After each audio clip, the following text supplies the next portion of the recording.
Welcome to this special News Explainer. Today, we're bringing you a comprehensive journalistic report on the unprecedented late June heat wave that's currently paralyzing the European continent.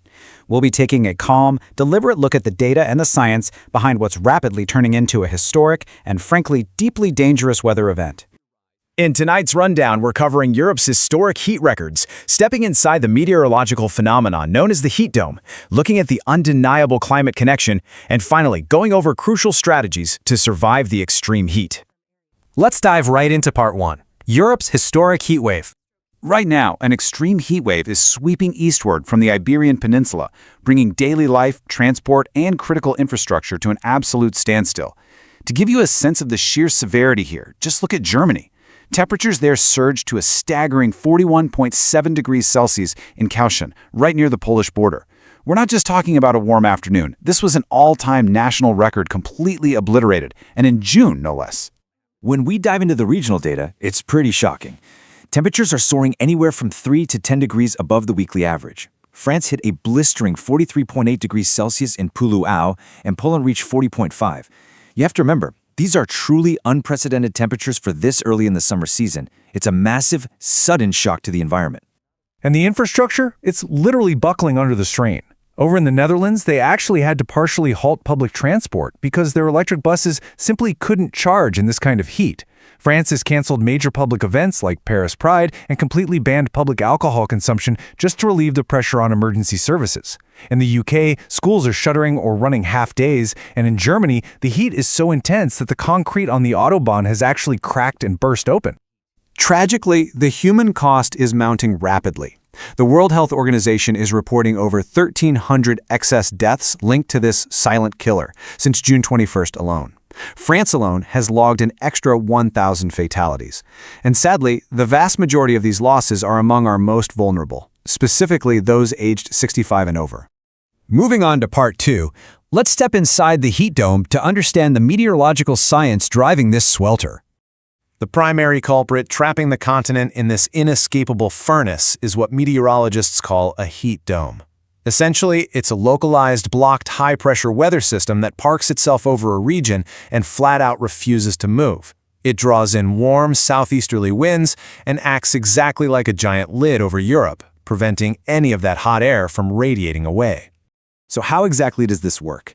Inside that dome, the high pressure physically forces air to sink down through the atmosphere. As the air sinks, it compresses, and as it compresses, it heats up even further. But that's not all. This sinking air violently dries out the atmosphere. That means absolutely zero cloud cover can form, which allows relentless, uninterrupted sunshine to just bake the ground, day after day. And that brings us to one of the most hidden, deadly dangers of this entire event: tropical nights. This happens when nighttime temperatures absolutely refuse to drop below 20 degrees Celsius.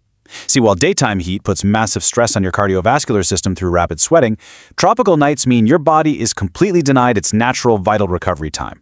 Maintaining that round-the-clock physical strain drastically increases the risk of cardiovascular collapse. Let's turn to part 3, the climate change connection, and what it really means to exit the Goldilocks zone. The scientific consensus here is crystal clear. An analysis by the World Weather Attribution Consortium, highlighted by Dr. Theodore Keeping, unequivocally states that this specific severity of heat in June is practically impossible without the climate crisis. Global warming, primarily driven by the burning of fossil fuels, has essentially supercharged a normal weather pattern into a lethal one. To put this into a bit of historical perspective for you, Europe is actually the fastest warming continent on Earth, heating up at twice the global average. In the 50 years since the famous 1976 heat wave, Europe has warmed by roughly 2 degrees. Because of this incredibly rapid shift, these sweltering nighttime temperatures we're seeing are now a staggering 100 times more likely today than they were during the deadly 2003 heat wave, an event that killed 15,000 people in France alone. Climate experts are urgently warning that we're rapidly pushing humanity out of our planetary Goldilocks zone. Think about it. For the last 10,000 years, human civilization evolved in a remarkably stable temperature niche. It wasn't too hot, wasn't too cold. We built our entire society, our cities, and our agriculture around it. But we're now exiting that safe zone, which means our infrastructure and our own biology are no longer adapted to the volatile world we're creating.